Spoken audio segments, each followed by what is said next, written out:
You're live, Your Worship. All right, thank you very much, Madam Clerk, and welcome members of council, members of our staff, and our guest, Mr. Scanlon. Council, we do have a special meeting of council here tonight. There is really only one topic, and it's about the Southeast Stainer wastewater area review, and we will get to that in just a moment. We'll go through the formalities of our regular special council meeting for Wednesday, August the 18th, 2021. We'll call for the approval of the agenda. Recommendation be it resolved that Council of the Township of Fairview hereby approve the agenda dated August the 18th, 2021 as presented. Can I ask for a mover and seconder? Mr. Broderick, Councillor Deneen. Any questions about our agenda? Seeing none, I'll call the motion. All those in favor? The motion carries. Thank you. I just want to acknowledge that Deputy Mayor Burton is not joining us tonight. He had indicated he was going to try, but he is a little bit out of range, so he's not able to connect with us tonight, but I'm sure he'll be able to catch up on the video portion of the meeting later. Item 2 is disclosure of pecuniary interest and general nature thereof. Is there any disclosures in regards to this content tonight? All right, seeing none, if anything comes up during the meeting, please bring it forward as always, and we'll deal with it at the time. So item 3 is Gary Scanlon, Watson and Associates. We're going to talk about Sunnydale Street Sewer Servicing presentation. And so there is a presentation to go in, but I want to just say hello to Mr. Scanlon and thank him for all of his work that he's been working on this project for the benefit of council and members of our public that are watching us. Gary has been working on a lot of projects on behalf of the township, and we appreciate your efforts and your dedication to helping us here at Clearview. So Gary, welcome. Thank you, Mr. Mayor. It's a pleasure to be with council again this evening. While we're acknowledging the efforts of individuals, I just want to acknowledge that through this piece, the CAO, engineer Mike Ron, Mayor Burton from planning, and then Kelly McDonald have been fantastic, and Jennifer Gorgeous, sorry, Gorgeous Georges. That's her. Has been extremely helpful as well. So. Absolutely, Gary. I was just going to mention that our engineering representative from RJ Burnside is also with us here tonight, Council. If anything from the presentation, you can ask for there. Gary, you have a presentation for us tonight you'd like to give? Yes, I'd be more than happy. And if we can get it pulled up, I think. All right, if we can get our screen share moving. Very good. Okay, Gary, I'm going to pass this meeting completely over to you until you're completed your presentation. So I'm just going to turn off my mic and I'll leave it with you. Mr. Scanlon. Thank you, Mr. Mayor.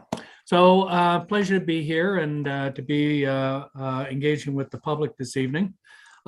This project, if we go to the next slide, this project is dealing with wastewater servicing in the eastern end of the village of Stainer. It has been planned. We have had this particular project in our sites through, in part, development charges and through the water and wastewater study. We have had this project, as I say, in our longer term planning. Manortown Homes, which is located and I'll show you their property in a minute on a more detailed map, are actually initiating the request to move this project ahead now. So now the timing has been is appropriate in order to deal with this project, not only to look at the servicing of growth, but it also will benefit a number of existing properties. It'll bring wastewater servicing to a number of properties. When they came forward, this project, as it's basically brand new, it's just in its planning stages, it required an environmental assessment, which is an extended engineering process. And that's where our friends from Burnside undertook that process earlier in the year. On the next slide, please. So a lot of the information that I'll be presenting extends from that. And subsequent to that, there's been some refinements that we've been working with staff and ourselves and Burnside.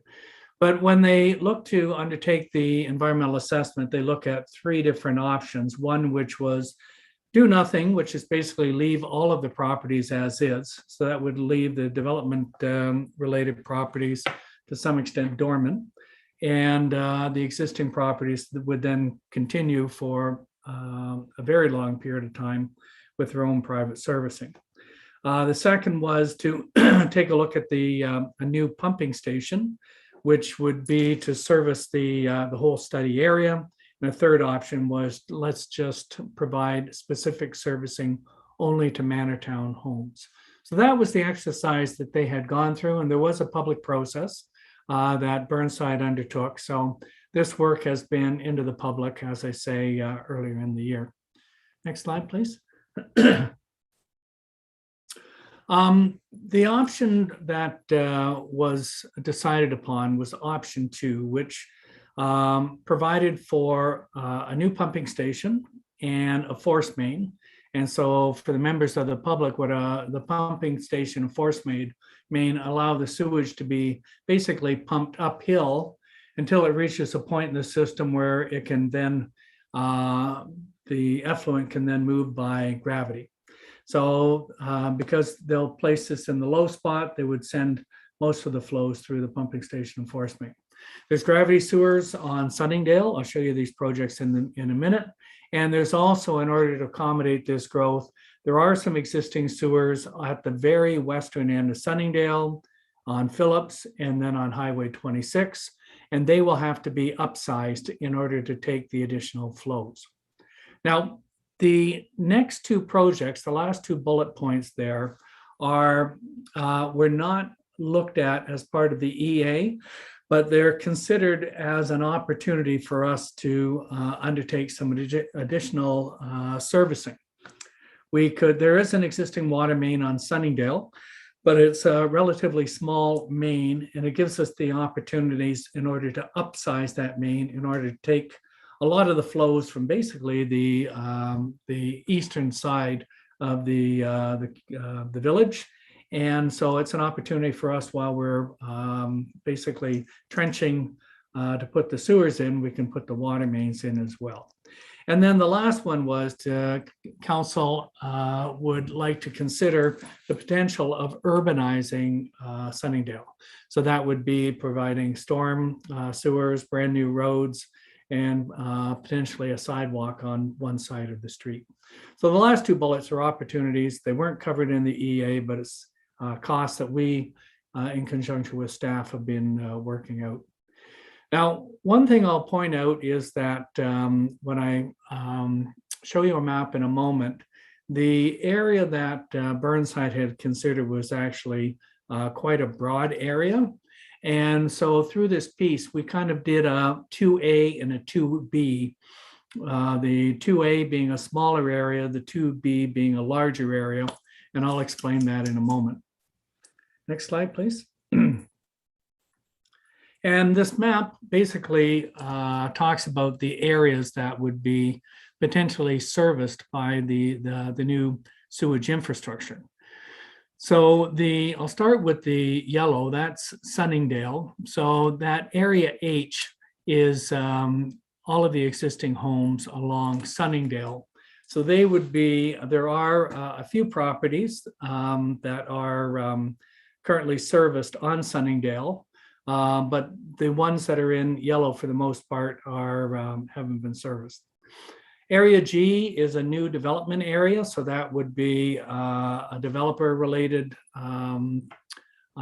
construction. So they would contribute, they'd benefit from this servicing, and they'd contribute. Similarly, J would develop as well.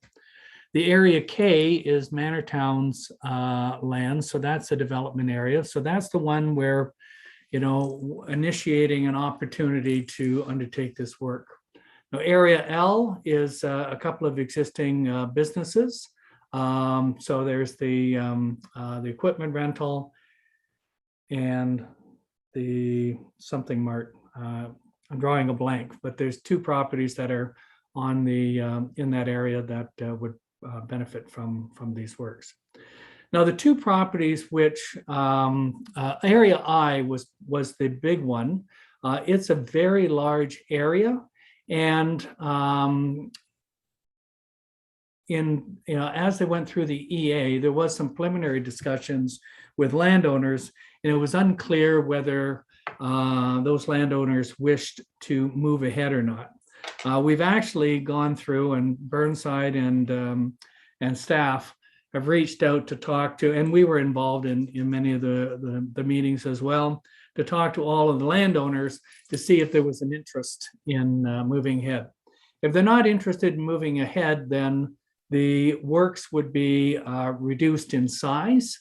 And if these lands were looking to come on stream at some point in the future, let's say 10, 15, 20 years, then any of the costs in order to accommodate those lands, they would have to bear those costs directly. So they had the opportunity now. If not, then they would have to, as I say, take on whatever costs are there to be serviced. And there's the area E and F. Those are existing properties. Some of them are existing. There are some open lands in both of those areas that can also be accommodated with this servicing. If we go to the next slide, this is actually the wastewater infrastructure that was being looked at by Burnside. I'm going to start with the red, which is on Sunnydale, because between the red and that light blue, or it's called Cayman, I guess, as a color description, but right where those two sewers meet actually is where we get a change in the topography of the land. So right now, from blue to the west, actually the migration or the tilt of the land where the sewage would go is a gravity for sewer, which would be going westerly. The red main actually is showing the start of the flows that are going to go to the east. So all of the flows are then going down to the east to the pumping station, which is, you can see at kind of the top right-hand side, you can see there's an SPS, so that's the sewage pumping station. And the force main is that black line. So all of the flows will go down to the pumping station, and then the pumping station will force that effluent back up the hill in order to meet the kind of light blue, the Cayman color, where it'll start to gravity flow to the west. So that's generally the design. So there are the red properties that are, the red sewer benefits directly those properties that it's fronting onto. There's a blue line, as you can see, those that'll be sewer servicing that'll be coming through those development properties. Those developing properties will pay for that main completely because that's an internal to their subdivisions. So they will pay for those directly.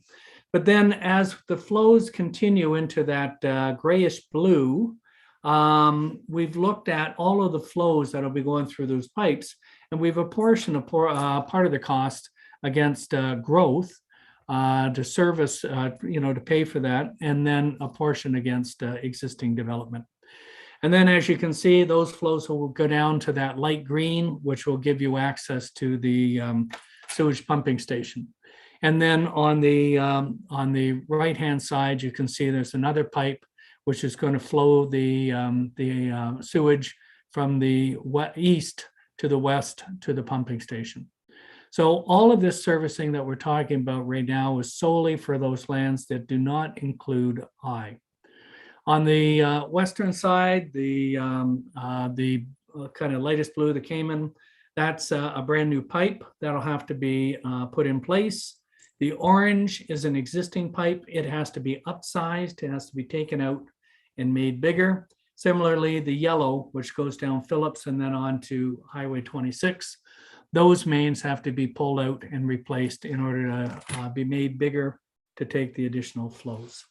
So you can see on the right-hand side, we've the little chart there. We've listed the individual projects. We're giving you a description and a cost associated with those. Next slide. The properties are kind of like color coded here. So that the purplish ones are actually the development lands. So the developers will pay for a large portion of these costs, but there'll also be costs associated with the existing properties. So you can see the three that we, in this chart that we highlighted as existing are E, H, and L. Now I will note that with E, that was in discussions with staff and such, because there will potentially be some additional servicing. In any event, it's in this chart right now, but it's anticipated in discussions with staff. We probably won't charge those 7 properties as part of the servicing. Originally, they were supposed to be part of the I servicing, but there was questions whether they could or couldn't, but I'll just leave it at that right now. We're not looking to include those 7 properties as being charged. So it's basically just those properties that are along Sunnydale within that yellow H area, and then the properties L that are on the very eastern part of this study area.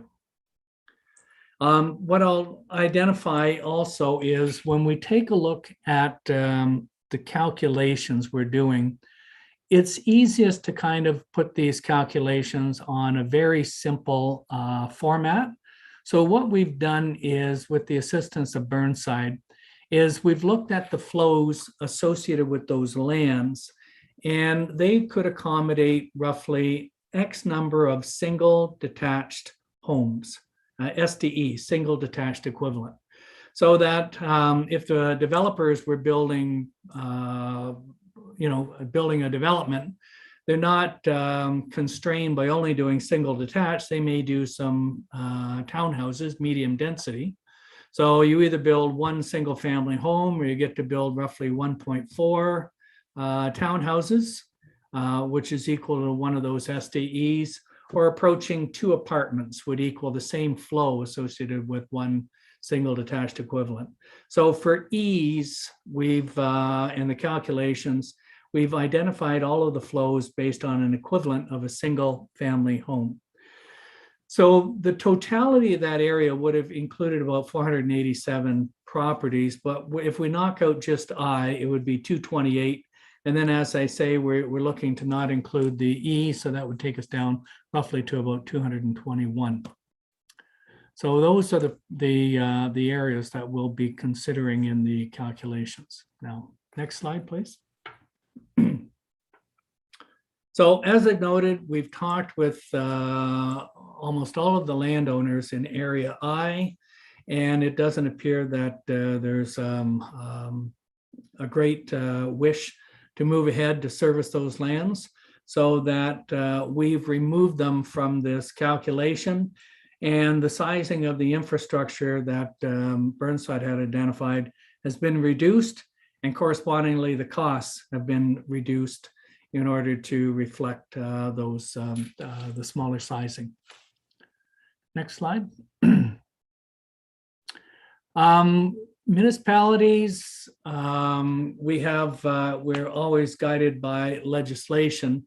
So without going into too much detail, I just wanted to note the costs that are associated with the bigger infrastructure that the developers predominantly pay for. There are, as we'll show, there's some benefits to the pumping station, let's say, to the existing residents, so we would cost share it, but we would impose those charges under what's called the Development Charges Act. Then we have the Municipal Act, which allows us to recover charges directly to properties. We can't to existing properties. So we would do that under the Municipal Act. And some of the costs are very localized costs for developers. And because it's the infrastructure is not, because of the sizing of it or the location of it, is really not something that we would do cost sharing for. Those costs are directly borne by the developing landowners. So they're actually a cost that the developers will pay for, but we have to charge them under different legislation. And then lastly, there's the existing properties that we talked about. Those charges would be, we would pass or ask council to pass a bylaw under the Municipal Act in order to impose those capital charges. Now, those capital charges are either paid for upfront, or the municipality can provide an option for them to pay, almost give them a loan and pay over a number of years, 15 or 20 years. So that's something we'll talk about a little bit later. But the municipality does have the power under this legislation to allow for loans. There are some interest rates, but very low interest rates right now, and that would allow for those payments to be made over a number of years. There are some of the works that we're going to talk about that the municipality is going to pay for out of its own funds, predominantly reserves that have been set aside. And I'll show you that a little bit later, but the municipality will be paying directly for some of this infrastructure. So they won't charge the developer, they won't charge the existing landowners, the municipality will pay for it. And as well, there'll be some debt financing. As I say, if we loan the money to the residents, then we have to debenture it.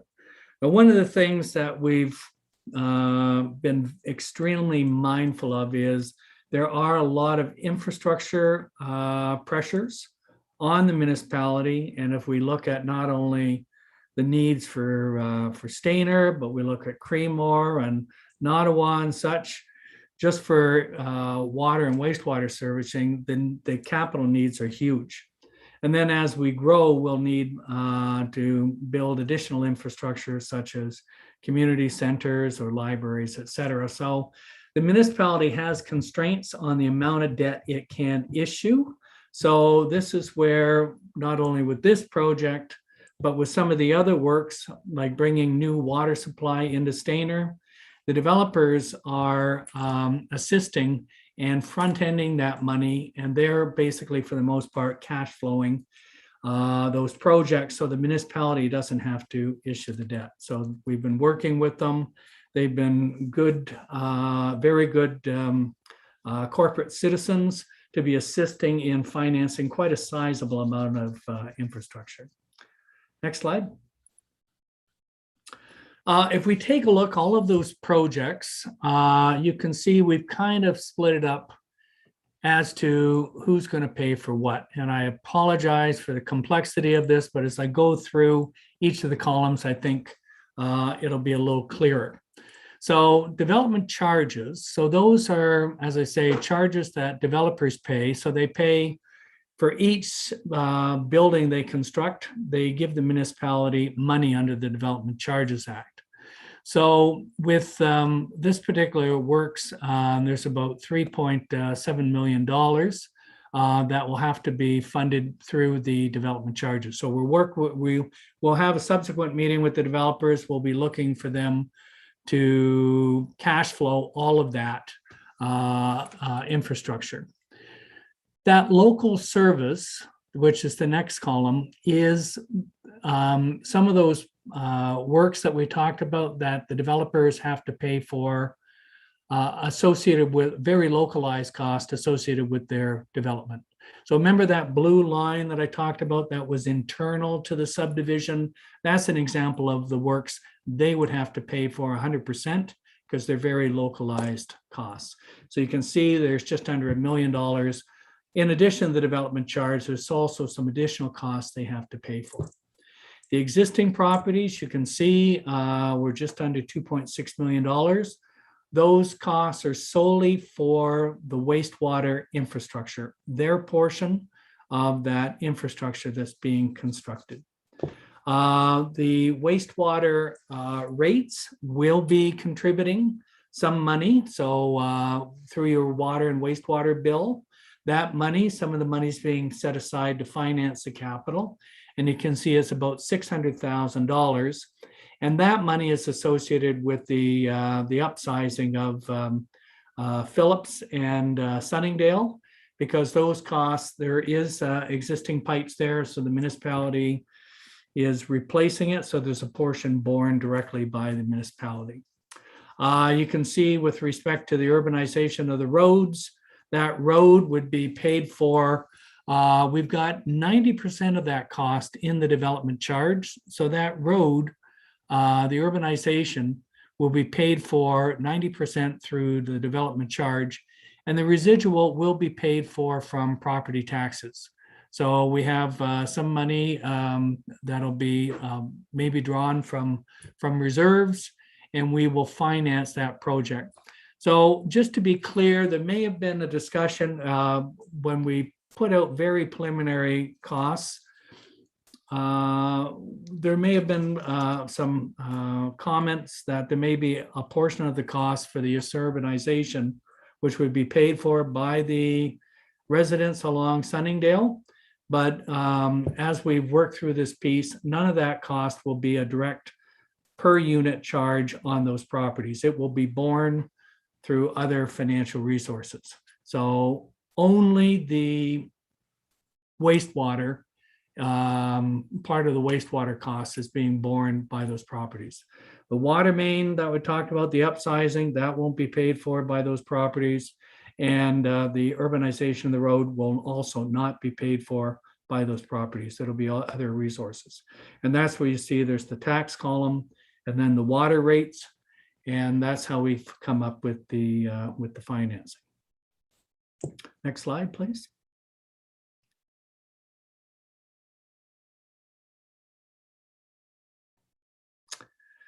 So if we look at the 2.6 million, now we've divided this by 77 units. There would be potentially 7 units that we won't go with the Area E. In discussions with staff, we think we'll stay with this amount as we're presenting tonight, which would be $33,700 per unit. If we haven't got the money for those other 7 units, we will find the additional savings or funding through other resources. So the wastewater servicing, so those existing properties are paying for a part of the pumping station, part of the force main, the brand new sewers that'll be put in front of the properties. So the whole servicing, you spread out the cost and it's roughly $33,700 per property. Now, those are the funds that, as I've mentioned, would be potentially, well, you can either commute it, you pay for it yourself if you have your own financing methods, or the municipality will provide a loan, probably over 15 or 20 years. And that would be, the payments would be spread out over that period of time. Next slide. So yeah, and this just notes that how we would pay for it, either upfront or over 20 years. And this will be basically based on council's direction. We received feedback through this process from the development community, and we will be back to council with that feedback and ask for their consideration of moving ahead. Next slide. As I've noted, there's a sizable amount of costs in there that would be borne by the developing lands. So we have been discussing with those landowners several times. Right now, we've got very positive feedback from each of the development areas. And so that they would be financing $4.6 million of the sewer infrastructure. And about $526,000 would be their payment. Excuse me, if you take the units times the development charge, their direct payment would be $526,000. We're also asking them to give us a loan under the Development Charges Act, about $3.2 million. So they'll loan that money to the municipality, and it will be paid back as monies are collected through development charges across a broader area. We will flow those funds back to those landowners. When we do these front-ending loans under the development charge, it does not affect the municipality's debt capacity. So that's why we look to use that section of that particular act, because it doesn't affect the municipality's debt capacity. The province puts upper limits on how much money we can borrow, just like individual owners of houses and such. There's a maximum amount the bank will loan you. It's the exact same rules that are put onto municipalities. And then, as I've noted, that last bullet that says local services, Those will be also borne directly by the developers. Those are more of the localized costs that are attributed to individual developing properties. So $4.6 million of these works would be funded by the development community. And as I say, about 2.5 million would be recoverable from the existing properties. Next slide, please. We talked about urbanization of Sunnydale. It's about $2.6 million. 90% of that will be paid for through development charges. So once again, that's the money the developers pay to the municipality. So we do have some money in reserves right now. With the anticipated growth over the next couple of years, we anticipate to have enough cash flow to primarily pay for this project. And that leaves about 258,000, which would be picked up through taxes, through reserves and or property taxes. So there will be, once again, no direct cost for the Sunnydale urbanization that'll be borne by any of the existing properties on Sunnydale. Okay. Next slide.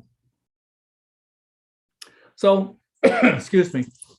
Our next steps after tonight, we will be engaging, as I've noted, with the developers, I think towards the end of this week, in order to further discuss with them and try and move towards developing the financing agreements.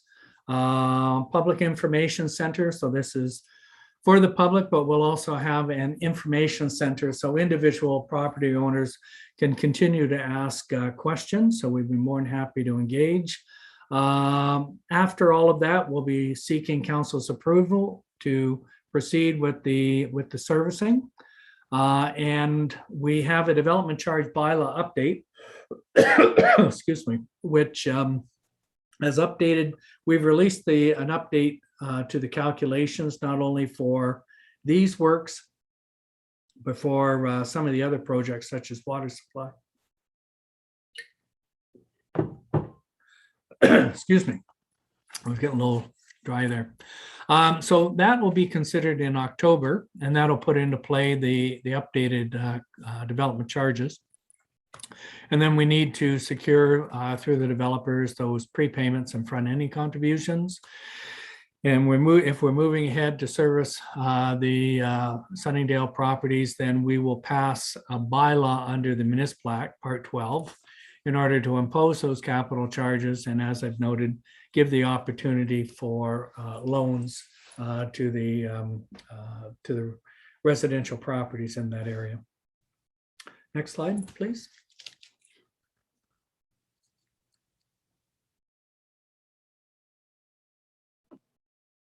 Mr. Scanlon, I think that's the end of your presentation. Oh, well, there we go. So that completes my presentation, Mr. Mayor. I'm happy to put control of the meeting back in your hands, and I'm happy to answer any questions. All right, thank you very much, Mr. Scanlon, and I appreciate your good presentation and thorough information there. So we're going to go to members of council with any questions they may have of Mr. Scanlon, Mr. Ferguson, members of our staff. Our engineering team is here. So I'm going to kick it off with the first one, if I may. It was right on your last slide, which is a term that has been used that I'd hope that the public who are watching and are interested in this would appreciate what it actually means. So Gary and or perhaps Mike Ron, could you explain when it says Public Information Center? What does that actually mean for the residents, and how does that help them understand what is going on here? Because I think it's a little bit of a term that's not really accurate in what would happen at an event like a Public Information Center. Gary? I'm happy to answer that. I mean, historically, I mean, we've set up display boards and would have an evening maybe in the community center, and we sit for a couple hours and have individuals come in, talk to the consultants, the engineers, the staff, and ask any other questions to get as much information as possible. I'm thinking that we can do a very similar thing, but obviously with this day with restrictions on holding these meetings, we're going to do a similar thing, but we'll have to do it on a virtual basis. So it's an opportunity for the public to ask questions, review the information, and just be informed. Yeah, thank you. And again, during this time of COVID and these type of virtual meetings, I'm sure that it will have a whole new thing for all of us to have a public information center session virtually. So I would hope that our staff will give some consideration to that, and perhaps we'll be able to assist with either technology or some other way of making sure that people have that opportunity to engage the professionals and yourselves to answer questions. So. All right, members of council, I'll leave it open. Is there any questions of our team that's assembled here to discuss this project?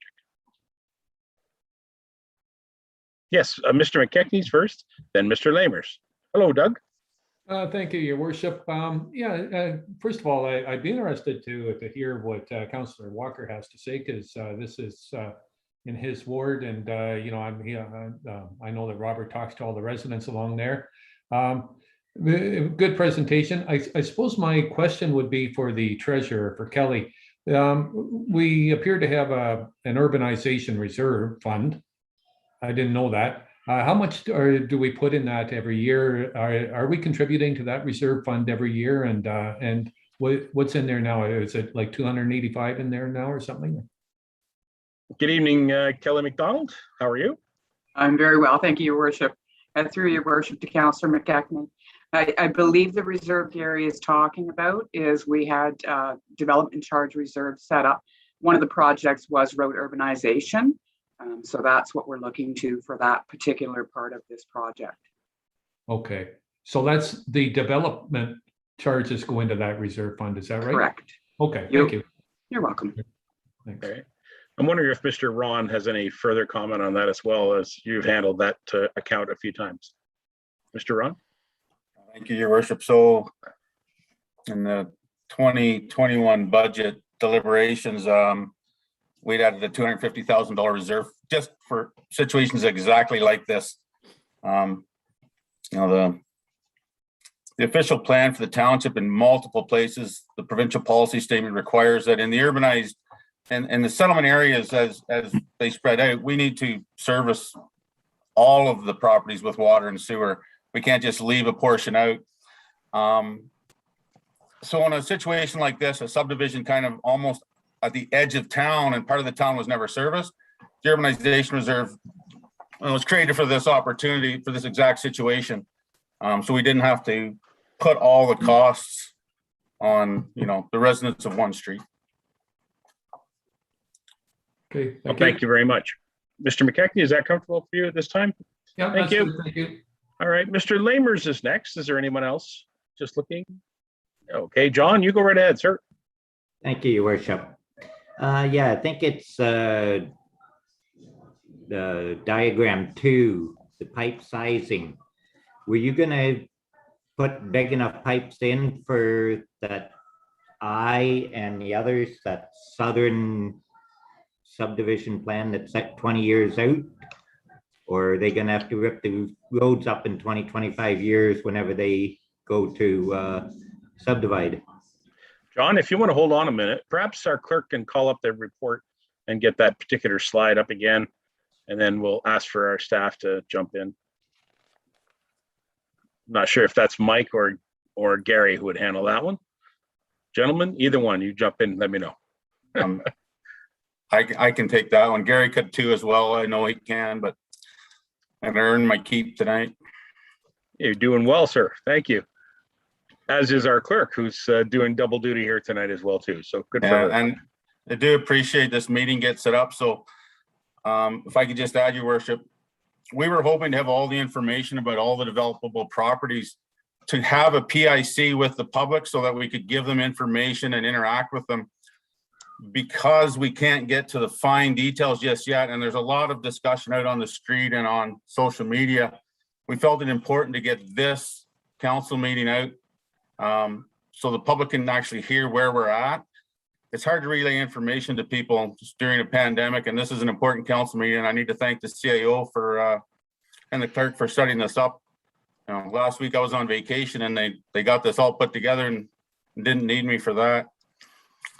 As far as the pipe works go, so Councillor Lamers, to answer your question, if and when Area I moves forward, the pipe works for that area will go through their lands. They won't come out to Sunnydale Street. So the only pipe that would need to be upsized would be a very short piece on Sunnydale Street up in towards the Manortown subdivision. We're not intending on oversizing that pipe at this time. Madam Clerk, could you go to the next page? I think that might be a little clearer there. Yeah. So you're thinking perhaps, Mike, I believe it says pink. Is that the area that may have to be upgraded? Yeah, so that would have to be upgraded in say 20 years from now. And part of the reason we wouldn't do it now is because with the very low flow from, half a dozen properties, an oversized pipe, the sewage wouldn't flow through it. The reason pipes get bigger is because the bottom of that pipe actually carries the liquids and the solids down the pipe. Obviously, the larger the pipe, the less flow will help with that, if that makes sense. Mr. Lamers, are you comfortable with that answer so far? Yeah, so if I plans to go ahead, the only section is that pink section that has to be upsized. Correct. Okay. That's not too bad then. They're not ripping up the whole street again. No, we don't like that either. I'd just like to throw a commentary in there. We've at the township changed some pipes in the recent past. Some of those pipes were in the ground 100, 110 years. So they do last a long time once they're installed. Is that right, Mike? So you give us a bit of a understanding of the length of time these pipes would go in the ground, how long they'd be there. How much time do you have, Your Worship? Well, yeah, the short version is, so plastic pipe, we give it a life cycle of over 100 years. And honestly, because plastic's a fairly new substance, right? 30 years or so, it could last for like 200 years, but plastic pipe is what we spec for sewer mains, with the expectation it will last 100 years. Some of the older pipes in town, steel pipes, cast iron pipes. The water main on this street that Gary says we're replacing is actually, it's a concrete with other substance in it, and it's undersized. We're going to replace that with a large plastic water main. There's no sense in, when we rip a street up, we actually look at all the infrastructure under the street, and if we think it will last 20 or 30 years, we leave it alone. Fair enough. All right, thank you, sir. And if there's anybody else has any questions, I know I can't see everybody. If somebody has a question, I think it was Mr. Walker is next. Robert, you want to jump in, and then Phyllis Deneen. Go ahead, Robert. Yeah, thank you, Your Worship. First of all, thanks, Gary, very much for your presentation. Talking to most of the residents on the street, the concerns were from the initial costs, where we had the two numbers. We had roughly the 28,000 for the sewer, I believe, and wastewater, and then it was I think 16 for urbanization costs, which was going to bring it up to 44, somewhere in that area. So talking, as I say, to most are in favor of sewers. They were concerned about the cost per property, which looking at what has been done, looks like that's the best that we can get. A lot of us have aging infrastructure here that is 40 and 50 years old in most of these homes on this street. So to put in a new system, you're going to be looking at roughly close to that same amount of money to put in a new sewage system, the new septic system. So a lot of them had questions, and I've asked them to make sure that they're part and parcel of the public meeting so that they can ask those questions and get their answers. So I'm hoping that when that meeting is advertised, that we do have a wide variety of participation from the residents on the street. And I've trying to push that with anybody I've talked to, to save their questions and make sure that they get the right answers that they're looking for. So again, thanks for your presentation, and I feel we're moving in the right direction. All right, thank you very much for that insight, Councillor Walker. Appreciate that. Before I go to Councillor Deneen, Mr. Walker did bring up a little point about making sure that people get the right information. So can I just ask sort of generally to Mr. Ron, Mr. Ferguson, Mr. Scanlon, what is the point of contact for residents to ask questions about this at this time? Is it through Mr. Ron or through the CAO? Mr. John, do you want to pick that up? Thank you. We would first like to have the information session set up, and then we would establish further communication if further questions need to be asked. And again, because there's so many calculations that are involved, I think everybody saw on the presentation today that the residents, for each resident on Sunnydale, the figure is $33,720, if I'm not mistaken. That's the figure associated with the complete sewer and urbanization being paid for by the municipality in this instance to lower the cost. And that's just a little bit of information. They're going to want to know a little bit more about how it could be financed if they need to have it financed and what that means and how we set that up. So I think all those follow-up questions are important for the residents on the street. And but I think the information session should occur first. It'll give them more information so that they know what questions to ask, and we'll help them as much as we can. Absolutely, Mr. CAO, appreciate that. I only bring it up because I did receive a few emails from residents on the street. I was able to help answer a little bit of their questions, advising them that we were coming to this meeting of council for council to get the information first. So, and then after that, there would be further information. So I just want to clarify that. All right, thank you. Madam Councillor for Ward 1, Councillor Deneen. Hi, Phyllis. Hi there. That was pretty much what I was going to ask on behalf of the residents as well. But what I would look at if I was a resident, I would want to know, are there going to be options other than, like, I understand you can finance it with the capital charges. Will there be an option of 15 years? Will there be an option of 20 years?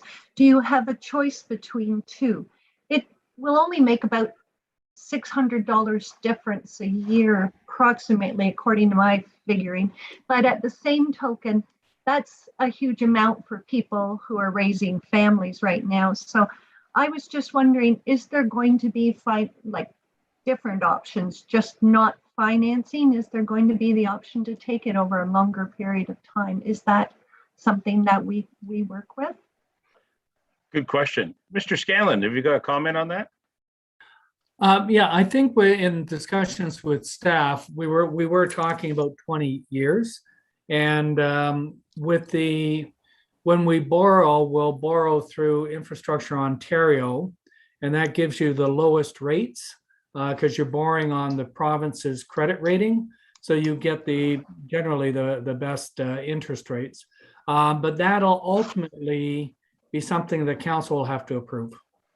So, I mean, we can make the suggestion, but obviously it'll be a consideration of council, and we would incorporate that into the bylaw. All right, Councillor Deneen, I would give you another opportunity and consider that maybe we need to consider that, and when we come to a full approval.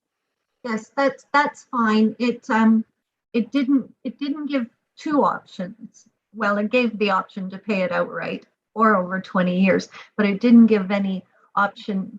20 years, well, that would be about it as far as you'd want to go. But they had mentioned 15 or 20. So if we're looking at the 20, that's fine. Okay. That answers it fine for me. Thank you. Thank you. Our treasurer has joined us. Kelly, did you want to add something? Thank you, through your worship, to Councillor Deneen. The issue we run into with offering different options is now you're tracking over 10 to 20 years which option each taxpayer took. And because it's added on to their tax bill, it gets to be a very complicated tracking procedure. The easiest way we have for doing it is council sets the time that they feel is the most appropriate. We apportion it that way, and then each year it goes onto their tax bill. So they don't pay it all in one lump sum. It is incorporated into their property taxes, sort of. Look forward to hearing more about those details. All right, thank you, Ms. Treasurer. Was there another card? Mr. Broderick. Hello, Mr. Broderick. Go ahead. Thank you, Your Worship. Just to expand upon Councillor Deneen's questions, do we have any idea of what the interest rate would be? Mr. Scanlon, have you got an update? Well, obviously that will be the rate on the day that we borrow. I think last time I looked, 20-year debt was running just below 3%. But I have to admit, I haven't looked at it in the last couple of months. But Okay. that's the order of magnitude right now, which I think is a very attractive interest rate. Okay. Kelly, would you be able to jump in with anything on that point, or any idea? Thank you, Your Worship. Actually, I was just going to quote about the same thing, approximately 3%. But keep in mind, we're locked in for that 3% over the 20 years. So it's not like a normal bank loan where it comes due every 5 years, even if it is a 25-year term. And yeah, it is right around the 3%. We're hoping it'll be as low as possible. And actually, I'll have a rate sheet coming out within the next couple of weeks. So we'll have a better idea then. Thank you very much. Mr. Broderick, anything further? No, thank you. All right. I see Councillor Leishman, and was someone else wanting to jump in too? Hello, Tom. I'll put your name down. Go ahead, Connie. Yes, thank you. I was wondering if maybe we should discuss or consider giving the residents an option, whether they want to do it over 15 years or 20 years, or at least ask them when we do the public meeting so that we have an idea of what they're looking at and what they're expecting. If we sort of stretch it out over 20 years, they might feel that that's a bit too long and they'd like to get it paid off. So if we could give them a few options, or at least ask them what they would like to do, I think that would be a little more outreach, communicative, things like that. So whatever. Good information. Mr. Ron, go ahead. So, and certainly up to the finance director and CAO and council, but historically, Creemore wastewater upgrades 20 years ago, the Southwest Stainer industrial servicing bylaws that we did is the same as this. There were the options that we gave from the treasurer of the day was pay it up front, in which they could get their own financing from their own bank, or pay cash if they had that. Mm-hmm. Pay the 20-year financing through the municipalities borrowing through Infrastructure Ontario, or a combination. And I don't know how hard that part is for Kelly to follow, but that's what we've done historically. And it seemed to be something that the people were comfortable with, because if they wanted to borrow, like, a 5-year loan from the TD Bank today, and I actually have the email in front of me from the TD loan advisor to answer this question. A 5-year mortgage is as low as 2.32%. And if somebody wants to work out something with their own TD Bank, maybe a financing loan, and they want to try to save a few dollars that way, that's something that could be done too. But I'll leave that to Kelly. For me, from watching it from afar, so to speak, offering them to pay it all themselves or partial themselves, or having the township do it all, were the three options that were provided, and people seemed to like that. Okay. I do agree with the comment that Councillor Leishman said about having that information available for the public information session. So perhaps we can have a really good understanding of that available in either charts or data, or something that public will have an opportunity to think about. Mr. Ferguson. Thank you, Your Worship. I was just going to add something to Mike Ron's comment, in that, but once the homeowner decides the financing arrangement, say, for example, issuing a debenture, then you can't change it. Once it's in place, you can't change it. It's not like an open-ended loan at the bank. No, you can't pay it off early. You have to. Exactly. You can't pay it off early. It's got to be. Yeah. All right. Well, that's the type of information I think we should have available for the public to consider when they see this information. Anybody else on this topic? Nope. Okay, let's go. I see John, you're there, but I'm going to go to Mr. Patterson. Go ahead, Tom. Could we see the chart that showed the breakdown of the works that were being done and across the various funding sources? Sure. Let's see here. Is it this one, Tom? Slide 10. Yep. Yeah, that's it. That's Yep. good. There you go. Right there. For my eyes, can you, let me see, I can blow it up here on the screen. So just a clarification of, no, you got bigger. Oh, it's really big. Good job. That's okay, sorry for that. Good. Go ahead, Tom. All right, so I'm looking at the urbanization, just want to clarify. Now, I know it's not in the calculation for the 33,000 per household. There's been some discussion about are we fully funding it, or are we subsidizing it with the 286,000? Good question. Mr. Scanlon, go ahead. Through you, Mr. Mayor, in the development charge study, this project has been carried for quite a while. And we had been carrying at a 90% development charge funding and 10% being funded by the municipality. So this is consistent with probably the last 10 years worth of development charges. How we look at it. And would that include, Gary, the future properties in I, or are we, in this case, again, are we excluding I from any of that calculation? It's dropped in with all the rest of the road improvements. So the roads are basically being paid for by the broader development group. So yes, if I comes in later on, a portion of that charge actually goes towards these works. All right, thank you for that. All right, thank you. Good question, Tom. I'm glad you brought that forward. Is there? I think Councillor Lamers was still next. You were up there, John. Go ahead. Thank you. Yes, you were just saying that once somebody locks in for the 15 or 20 years, they can't change it. So if they sell their home, does that automatically go to the new homeowner that has to assume that? That's an excellent point. Mr. Ferguson, if you want to start that one off. Yes, thank you, Your Worship. There is the possibility for the municipality to take a separate account and make those payments, so that if it did have to be paid off. Typically, the debenture itself will stay in that same 20-year format. It can't be changed, but we could put money into a separate account and make those payments if it's necessary. Kelly, I think you spoke to that at a previous meeting, if I'm not mistaken. Go ahead. Thanks, John. Through your worship to Councillor Lamers. The charge is technically against the property.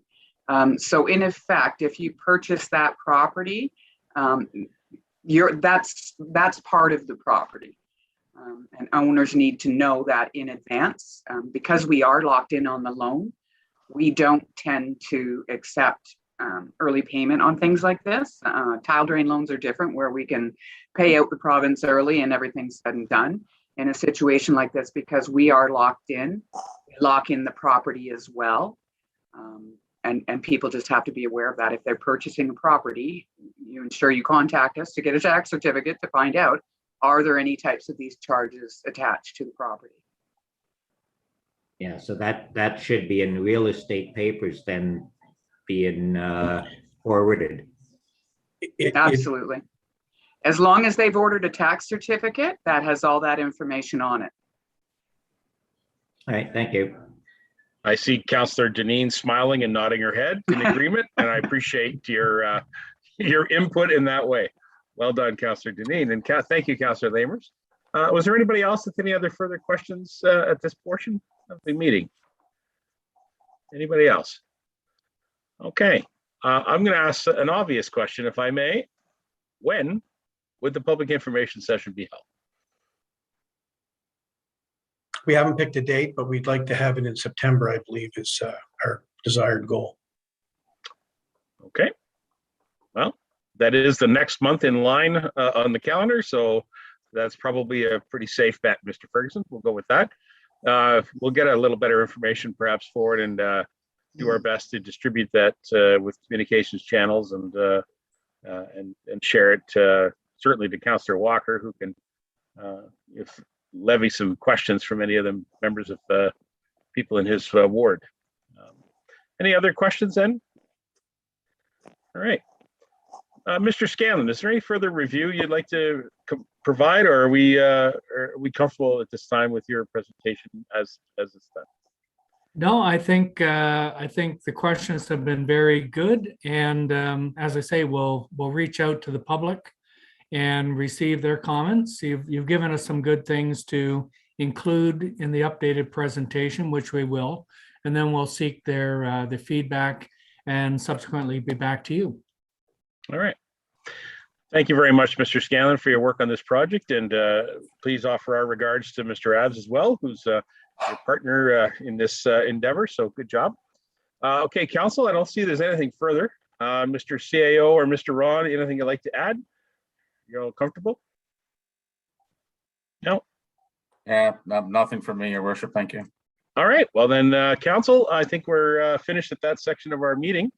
So I hope that we can get to announcing when this public information session or public information center process will move forward. That'll allow the public to see some of these details that we've seen here at Council, and then we'll see a report coming back to Council for a decision.